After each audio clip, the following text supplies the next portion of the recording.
Hello student, আজকে আমরা করব WBHA টেস্ট পেপার 2025-এর একটি অঙ্কের কোশ্চেন পেপার। এখানে তোমরা এই কোশ্চেন পেপারে তোমরা 1 দাগ থেকে 4 দাগ পর্যন্ত সমাধান পাবে। তাই ভিডিওটা প্রথম থেকে শেষ পর্যন্ত দেখো। যদি ভালো লেগে থাকে তাহলে অবশ্যই লাইক করে দিও। আমার এই চ্যানেলে কিন্তু অলরেডি WBTA, WBHA এবং ABTA এই তিনটে টেস্ট পেপারই কিন্তু সমাধান আসবে। তাই চ্যানেলটা অবশ্যই সাবস্ক্রাইব করে নিও এবং পাশে যে বেল আইকনটা রয়েছে তার অল নোটিফিকেশন অন করে নিও। দেখো এইটা যে পেজে পাবে সেটা পেজ হচ্ছে C1, ঠিক আছে। WBHA যাদের কাছে রয়েছে তারা C1 পেজে চলে যাবে এবং এটা পেয়ে যাবে। দেখতে পাচ্ছ তোমরা Birbhum district inter school test, ঠিক আছে। তো WBHA যাদের কাছে আছে তারা একটু কমেন্ট করে জানিয়ে দেবে যে আমি WBHA করছি স্যার, আপনার ভিডিও দেখে সমাধান করছি। কমেন্টে অবশ্যই কিন্তু জানিয়ে দেবে। দেখো প্রথম আমরা শুরু করব হচ্ছে 1 দাগ থেকে, 1-এর 1। এখানে কিন্তু MCQ থাকে 6টা, সেটা করব। দেখো বলছে বার্ষিক 10% সরল সুদের হারে A টাকার B মাসের সুদ কত। আমরা সূত্র জানি I = PRT বাই দিয়ে 100, এটা আমরা সূত্র জানি। এখানে I এর জায়গায় I থাকবে, P এর জায়গায় এখানে কি থাকবে A টাকা, আর এর জায়গায় 10% আর টি এর জায়গায় বলে দিয়েছে বি মাস। বি মাস মানে হচ্ছে B/12, ঠিক আছে। কেন B/12 হলো? কারণ বছরে আমরা কনভার্ট করলাম তার জন্য। তাহলে I = আমরা লিখতে পারি এখানে 10 10-এ 100 হয়ে যাবে কাটাকুটি করলে, আর এই 12টা নিচে চলে আসবে, অর্থাৎ AB/120 হবে, ঠিক আছে। 12টা নিচে চলে আসলে 120 হয়ে যাবে।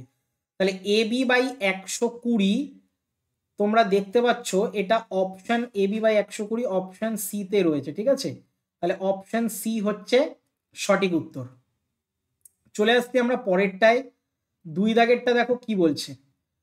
2x² + kx + k-3 = 0 দ্বিঘাত সমীকরণের বীজদ্বয় পরস্পর অনন্য হলে k এর মান কত। দেখো আমরা যদি একটা বীজকে আলফা এবং আরেকটা বীজকে যদি আমরা 1/α ধরি তাহলে সূত্র অনুযায়ী C/A হয়, ঠিক আছে।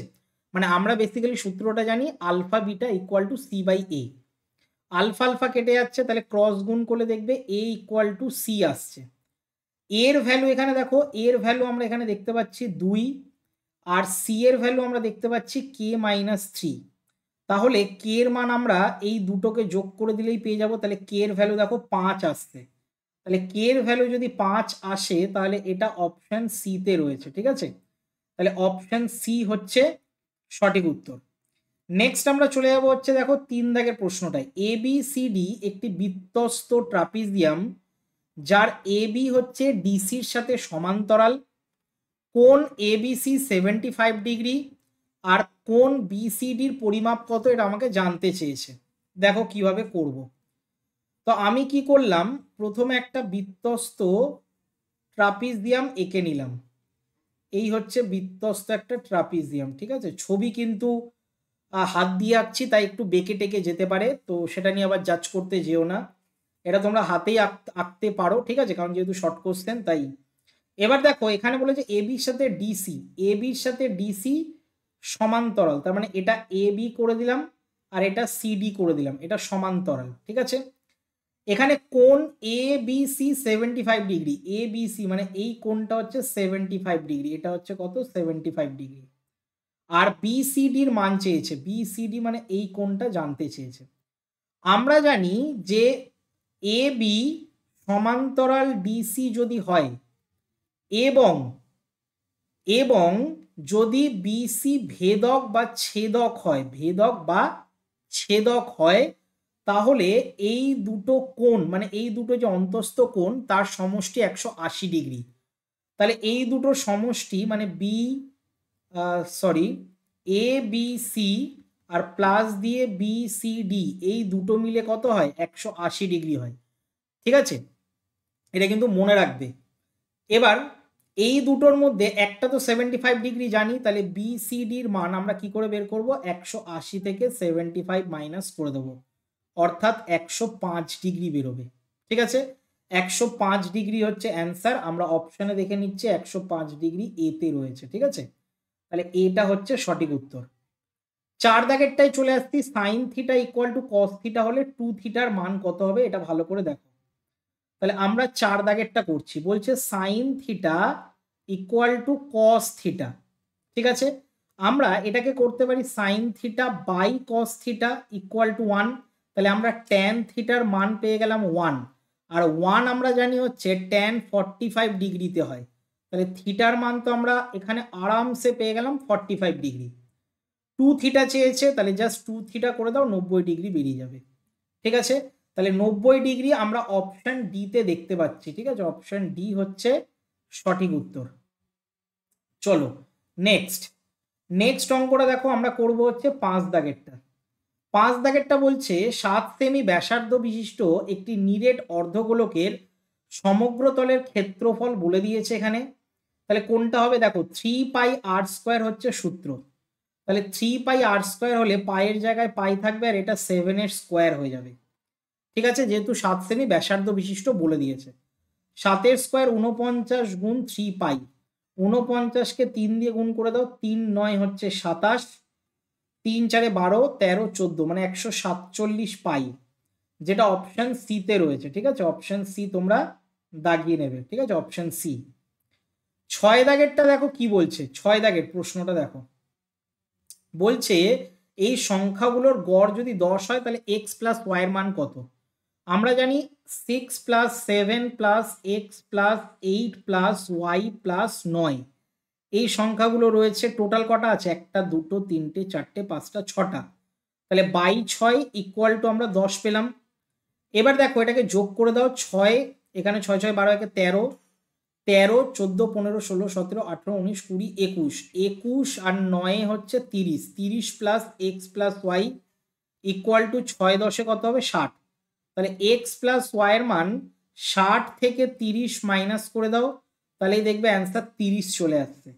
তাহলে অ্যান্সার 30 আমরা কোথায় দেখতে পাচ্ছি, অপশন সিতে দেখতে পাচ্ছি। ঠিক আছে, এইভাবে তোমাদের এমসিকিউ গুলো করতে হবে।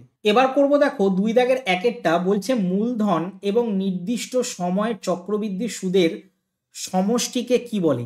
এটা হচ্ছে সমূল চক্রবৃদ্ধি বলে। ঠিক আছে, এটা মনে রাখবে, সমূল চক্রবৃদ্ধি বলে। ঠিক আছে, 2এরটা বলছে 4:4 অনুপাতকে কি বলা হয়। এটা তোমরা জানো, এটাকে বলা হয় হচ্ছে সামান্যুপাত। ঠিক আছে, এটাকে বলা হয় হচ্ছে সামান্যুপাত। ঠিক আছে, তারপরে 3 দাগেরটা বলছে বৃত্তস্থ সামান্তরিক সর্বদা আয়তক্ষেত্র হবে। ঠিক আছে, আয়তক্ষেত্র হবে। 4 দাগেরটা বলছে সূর্যের উন্নতি কোণ ড্যাশ হলে কোন স্তম্ভের ছায়ার দৈর্ঘ্য স্তম্ভের দৈর্ঘ্য সমান হয়। এটা মাথায় রাখবে, 45 ডিগ্রি হলে সমান হয়। ঠিক আছে, 45 ডিগ্রি হলে ছায়ার দৈর্ঘ্যটা এবং স্তম্ভের দৈর্ঘ্যটা সমান হয়। কেন হয় সেটাও বলে দিই। দেখো এটা হচ্ছে যে ত্রিভুজ সমকোণী, তাহলে এইটা যদি 45 ডিগ্রি হয়, তাহলে 45 ডিগ্রির ক্ষেত্রে এই লম্বটা আর ভূমিটা সেম হয়। ঠিক আছে, মানে লম্বের যা মান ভূমিরও তাই মান হয়, এর জন্য 45 ডিগ্রি এটা লেখা হয়েছে।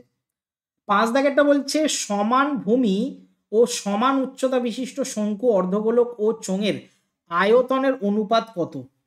দেখো এটা কিন্তু কষতে হবে, 5 দাগেরটা কষে আমি দেখিয়ে দিচ্ছি। এটাতে প্রথমেরটা হবে 1/3 পাই আর স্কোয়ার এইচ, তারপরেরটা হবে 2/3 পাই আর কিউব, আর ইস্টু দিয়ে এটাতে হবে পাই আর স্কোয়ার এইচ। এবার দেখো সবকটাতে যেটাতে এইচ রয়েছে না সেগুলো আর করে দেবো। কেন বলো তো, এখানে বলেছে ভূমিটা এবং উচ্চতাটা হচ্ছে সমান, তাই এখানে করব 1/3 পাই আর কিউব হয়ে যাবে। এটা 2/3 পাই আর কিউবই রয়েছে, আর এটাও পাই আর কিউব হয়ে যাবে। ঠিক আছে, মানে এইচ গুলো কিন্তু এইচ সমান সমান আর, তাই এইচ এর জায়গায় আমরা আর বসিয়ে দিয়েছি।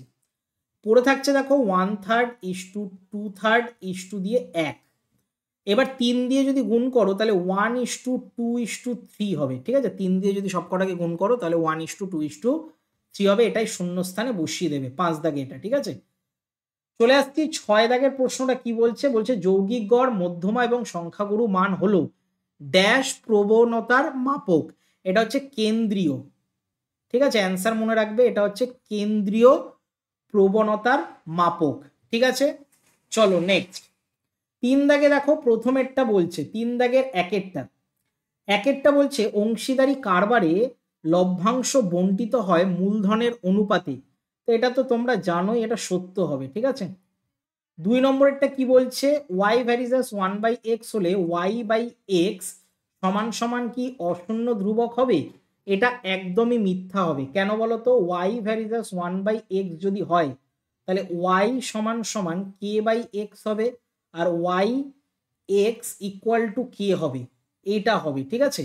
মানে বাই দিয়ে কিন্তু অশূন্য ধ্রুবক আসছে না, এই কারণের জন্য 2 দাগেরটা মিথ্যা লিখবে, ঠিক আছে। 2 দাগেরটা মিথ্যা হবে।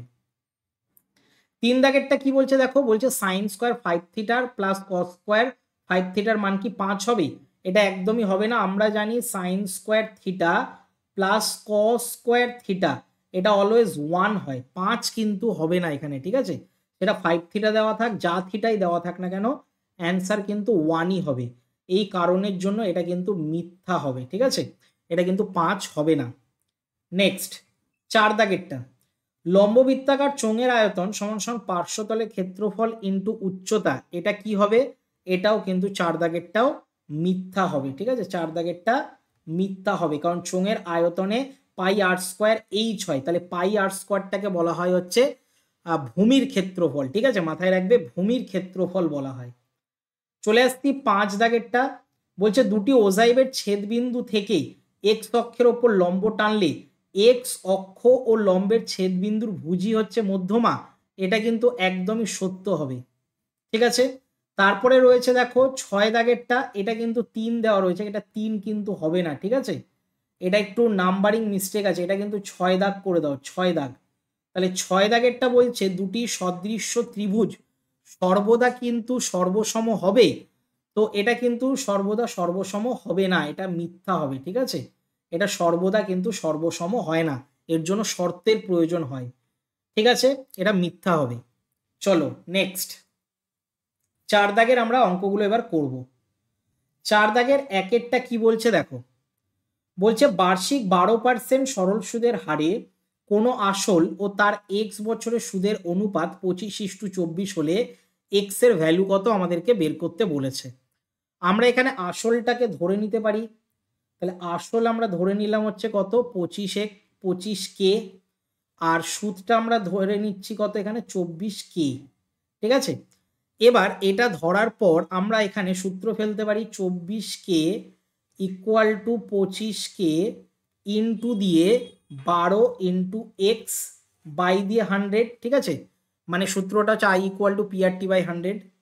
এটাকে এবার সমাধান করতে হবে। দেখো প্রথমে আমরা কাটাকুটি করছি, কে কে কেটে যাচ্ছে, 25 দিয়ে 100 কাটাকুটি করছে 4, 4 দিয়ে 12কে কাটাকুটি করলে 3, তাহলে এখানে পড়ে থাকছে 3x ইকুয়াল টু 24।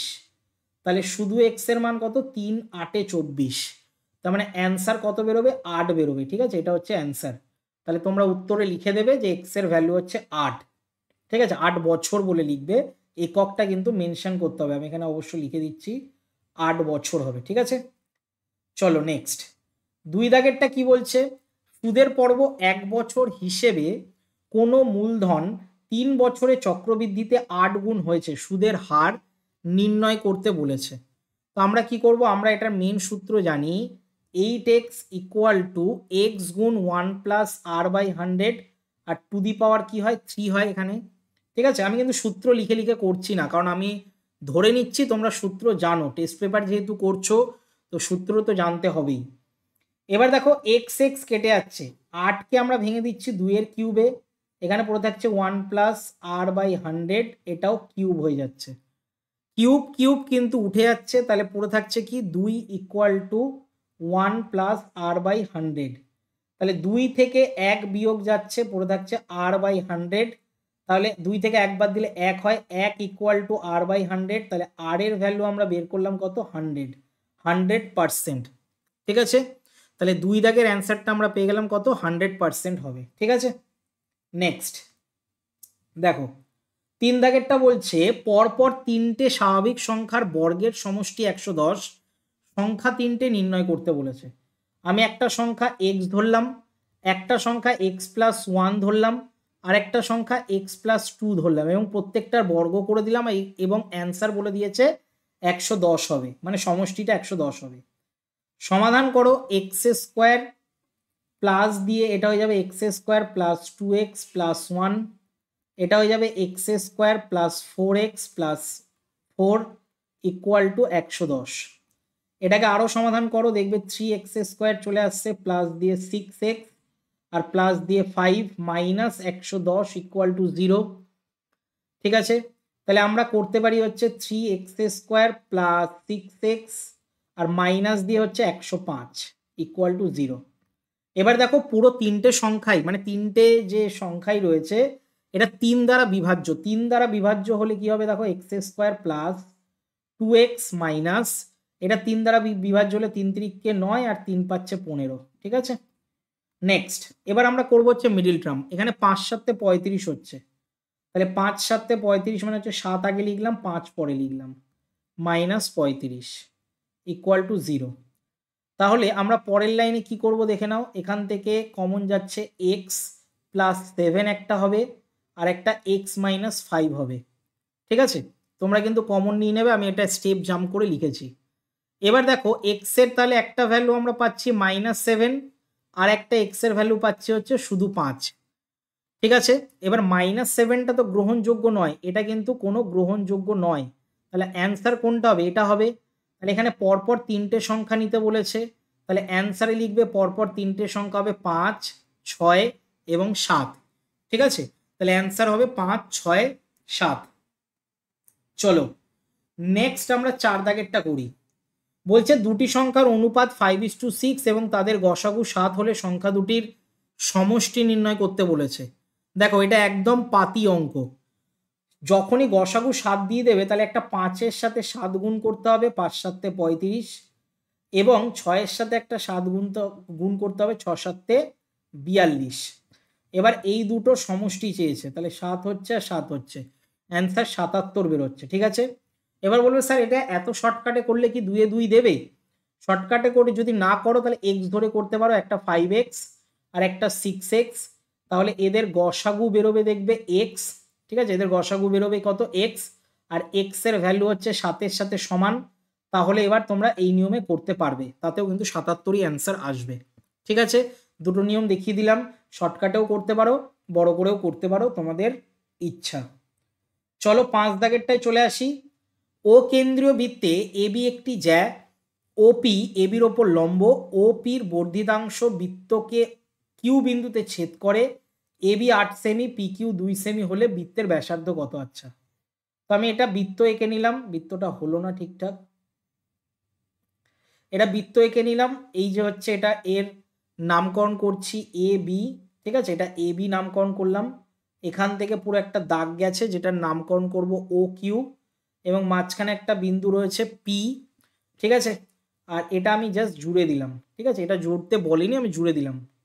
এবার দেখো ভালো করে বুঝবে, এখানে পি কিউ এর যে মানটা সেটা 2, এ বির যে মানটা সেটা হচ্ছে 8, তাহলে পিবির মানটা কত হবে বলো তো? 8কে 2 দিয়ে ভাগ করে দিলেই বেরিয়ে যাবে 4।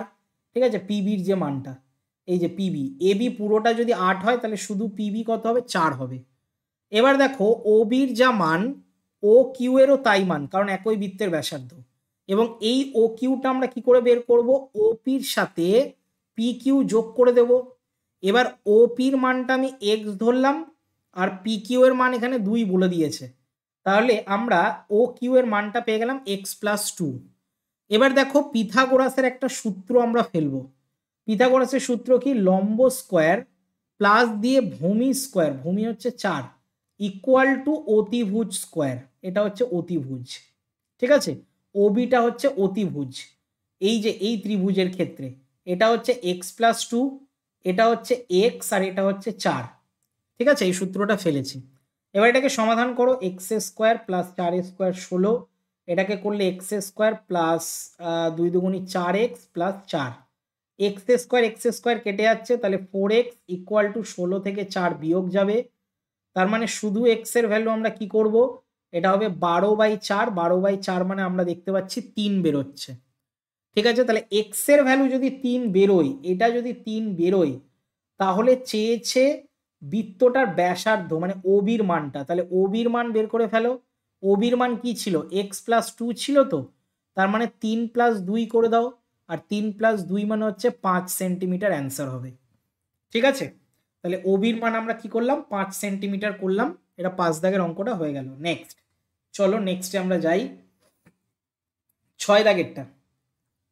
বলছে ত্রিভুজ এবিসি এর পরিকেন্দ্র ও রয়েছে আর কোণ বিএসি 85 ডিগ্রি আর কোণ বিসিএ 55 ডিগ্রি, ও এ সি এর মান কত? দেখো এটা প্রথম একটা বৃত্ত আমি এঁকে নিলাম এবং এর বৃত্তের ভেতরে একটা কি রয়েছে, ত্রিভুজ রয়েছে। ঠিক আছে, এটাতে আমরা কি করলাম, এটা এ নাম দিলাম, এটা বি নাম দিলাম, এটা সি নাম দিলাম, আর এখান থেকে এটা কোণ তৈরি করলাম। এবার দেখো এখানে বলে দিয়েছে বিএসি 85 ডিগ্রি, আরেকটা বলেছে বিসিএ, এটাও বলে দিয়েছে 55 ডিগ্রি। এবার দেখো ভালো করে বুঝবে, আমরা কোণ এ বি সির মান তো বের করতে পারি, কারণ ত্রিভুজের 3টে কোণের মধ্যে 2টো কোণ বলে দিয়েছে, তাহলে বাকি কোণটা 180 থেকে আমরা 85 আর 55 যোগ করে বিয়োগ করে দিতে পারি, তাহলে যোগ করে বিয়োগ করে দেবে, দেখবে 40 ডিগ্রি বেরোবে। ঠিক আছে, এটা বেরোবে। এটা কিন্তু বলে রাখছি এই অঙ্কটা এবিটিএতেও রিপিট আছে। ঠিক আছে, এবিটিএতে আমি যে এবিটিএ করলাম 23 নম্বর পেজ, এবিটিএতেও এটা রিপিট আছে। ঠিক আছে, এবার দেখো আমরা সুতরাং দিয়ে কোণ এ ও সি যদি বের করতে পারি, তাহলে কি করে বের করব, 2 গুণ 40 হবে, অর্থাৎ 80 ডিগ্রি। এবার প্রশ্ন হচ্ছে কেন 2 দিয়ে গুণ করলেন? আমরা জানি কেন্দ্রস্থ যে কোণটা সেটা বৃত্তস্থ কোণের দ্বিগুণ হয়, তাই এটা 2 দিয়ে গুণ করলাম 80। এবার দেখো আমরা জানি ও থেকে এ, ও থেকে এ আর ও থেকে সি হচ্ছে সমান, তাহলে আমরা ও এ সি এর মান বের করতে পারি কত, 180 থেকে 80 বিয়োগ করে 2 দিয়ে ভাগ, তাহলে দেখবে কত বেরোবে, 50 ডিগ্রি বেরোবে। ঠিক আছে, এইভাবে কিন্তু তোমাদের অঙ্কটা করতে হবে। এটা কিন্তু খুবই ইম্পর্টেন্ট অঙ্ক, এটা অনেকগুলো টেস্ট পেপারে রয়েছে, মানে আপাতত আমি এবিটিএতেই দেখেছি আর ডাব্লিউবিএইচএতেও রয়েছে। ঠিক আছে, চলো নেক্সট, এবার করবো হচ্ছে 7 দাগেরটা। একটি বৃত্তের এ বি ও এসি দুটি জ্যা পরস্পর লম্ব রয়েছে, মান বলে দিয়েছে আর ব্যাসার্ধের দৈর্ঘ্য নির্ণয় করতে হবে। আবার বৃত্ত আঁকতে হবে, তাহলে লম্ব মানে হচ্ছে এরকম ভাবে আঁকতে হবে। তাহলে এটা আমি নামকরণ করলাম, এখানে এ হবে কারণ এটা দুজনের কাছেই আছে, তাহলে এটা বি করলাম, এটা সি করলাম, এটা জুড়ে দিলাম। মাথায় রাখবে যখনই কোনো লম্ব মানে জ্যাটা যদি লম্ব হয়, তাহলে তার যে অতিভুজটা সেটা কেন্দ্র দিয়ে যাবে, এটা কেন্দ্র দিয়ে যাবে, এটা ও নাম দিলাম।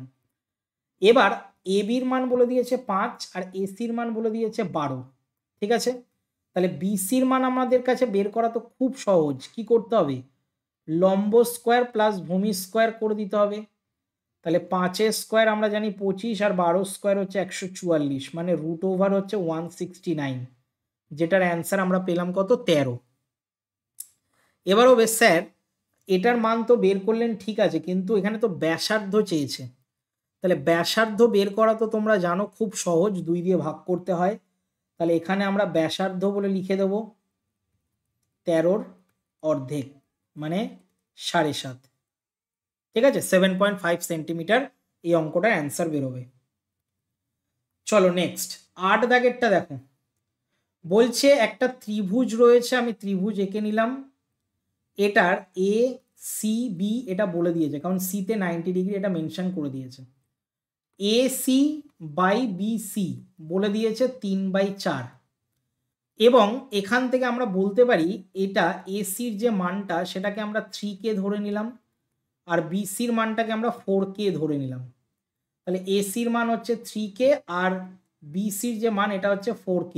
তাহলে এ বির মানটা আমরা কি করে বের করব, এটাও পিথাগোরাসের সূত্র পড়বে, তাহলে এটা হয়ে যাবে 3K square plus 4K square. তাহলে 3K মানে হচ্ছে 9K স্কোয়ার আর এটা হচ্ছে 16K স্কোয়ার।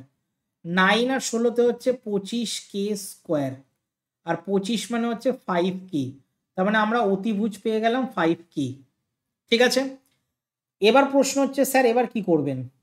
এবার দেখো অঙ্কটা বলেছে হচ্ছে কোসেক এর মান বের করতে, এর সাপেক্ষে মানে হচ্ছে এইটা, এটার সাপেক্ষে আমরা জানি কোসেকের যে বাংলাটা সেটা হচ্ছে অতিভুজ বাই লম্ব হয়, তাহলে এটার সাপেক্ষে অতিভুজ তো এবি, তার মানে এবি হচ্ছে অতিভুজ আর লম্বটা হচ্ছে বিসি বা সিবি। তাহলে এবির মানটা আমরা জানি কত, এবির মানটা হচ্ছে 5K আর নিচেরটা হচ্ছে 4K, তাহলে কে কে কেটে গেলে অ্যান্সার আসছে দেখো 5/4। ঠিক আছে, এইভাবে তোমাদের অঙ্কটা করতে হবে। এটা 8 দাগের অঙ্ক ছিল। চলে আসতে আমরা 9 দাগে। বলছে এটাও কিন্তু রিপিট অঙ্ক। ঠিক আছে, cos a plus cos square a equal to 1। দেখো এটাও কিন্তু রিপিট অঙ্ক, মানে এটাও এবিটিএ তে রয়েছে। এটা আমরা কি করব, cos a equal to 1 minus cos square a লিখতে পারি। তাহলে cos a ইকুয়াল টু এটা কি হয়ে যাবে বলো তো, সাইন স্কোয়ার a হয়ে যাবে। তাহলে cos a equal to sign square a, এটা আমরা করলাম। এবার সুতরাং দিয়ে আমরা লেফট হ্যান্ড সাইডেরটা টুকে নিলাম, sine square a plus sine to the power 4a। Sine স্কোয়ারের জায়গায় সাইন স্কোয়ারই থাকবে, শুধুমাত্র এই সাইন 4টাকে আমরা কি করব, স্কোয়ার স্কোয়ারে ভেঙে দেবো। এবার প্রথমে স্কোয়ারটা যা আছে তাই থাকবে, আর আমরা সাইন স্কোয়ার এর মানটা জানি হচ্ছে cos a, তার মানে cos a মানে হচ্ছে cos স্কোয়ার a হয়ে যাবে। আর এটার মান আমরা জানি 1।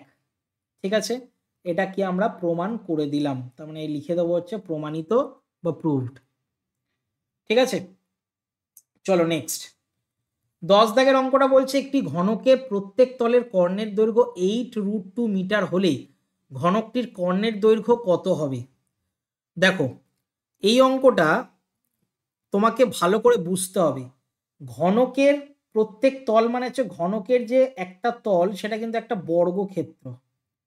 ঠিক আছে, আমি কিন্তু এটা ঘনক আঁকলাম না, আমি ঘনকের একটা তল আঁকলাম যেটা একটা বর্গক্ষেত্র। তাহলে বর্গক্ষেত্রের কর্ণের দৈর্ঘ্যের সূত্র হচ্ছে √2 ইন্টু বাহু, এবং এটার মানই বলে দিয়েছে 8√2। তাহলে √2 কেটে গেলে বাহুর দৈর্ঘ্য তো আমরা পেয়ে গেলাম 8। তাহলে ঘনকের কর্ণের সূত্র কি, ঘনকের কর্ণের সূত্র তোমরা জানো বাহু ইন্টু √3। তাহলে বাহু ইন্টু √3 মানে হচ্ছে 8√3 মিটার। ঠিক আছে, এইভাবে কিন্তু অঙ্কটা করতে হবে। একদম পাতি অঙ্ক, কিন্তু ইম্পর্টেন্ট। ঠিক আছে, পাতি অঙ্ক হলেও ইম্পর্টেন্ট অঙ্ক। চলে আসছি 11। একটি লম্ববৃত্তাকার চোঙের আয়তন এবং তার বক্রতলের ক্ষেত্রফলের সাংখ্যমান সমান হলে চোঙটার ব্যাসার্ধ কত। দেখো এইগুলো কিন্তু, এই যে যত কিন্তু পরিমিতির অঙ্ক আছে, অনেকে কিন্তু ভয় পাও তোমরা। এগুলোর সূত্র কিন্তু সবসময় টেস্ট পেপার করার সময় সামনে সূত্র নিয়ে বসবে, সূত্রের একটা চার্ট করে নেবে এবং সামনে রেখে তারপরে এগুলো করবে। কে কে সূত্রের চার্ট বানিয়ে প্র্যাকটিস করো বা চার্টটাকে সামনে রেখে প্র্যাকটিস করো, অবশ্যই আমাকে কমেন্ট করে তার নামটা লিখে জানাবে যে স্যার আমি চার্ট সামনে নিয়ে তারপরে অঙ্ক করি। তাহলে এতে কি বলো তো, ব্রেনটা তাড়াতাড়ি কাজ করবে। হ্যাঁ, মাথায় রাখবে পরীক্ষার সময় তো চার্ট থাকবে না, তখন তো তোমাকে মনে রাখতে হবে। তো প্র্যাকটিস করার সময় যতবার দেখবে যে এই সূত্রগুলো কি, ততই দেখবে তোমার মুখস্থ হয়ে যাবে বা মনে থেকে যাবে। কমেন্ট করে অবশ্যই জানাবে। তো এখানে বলেছে চোঙের যে আয়তনটা সেটা হচ্ছে πr²h এবং বক্রতলের ক্ষেত্রফলের সূত্র হচ্ছে 2πrh।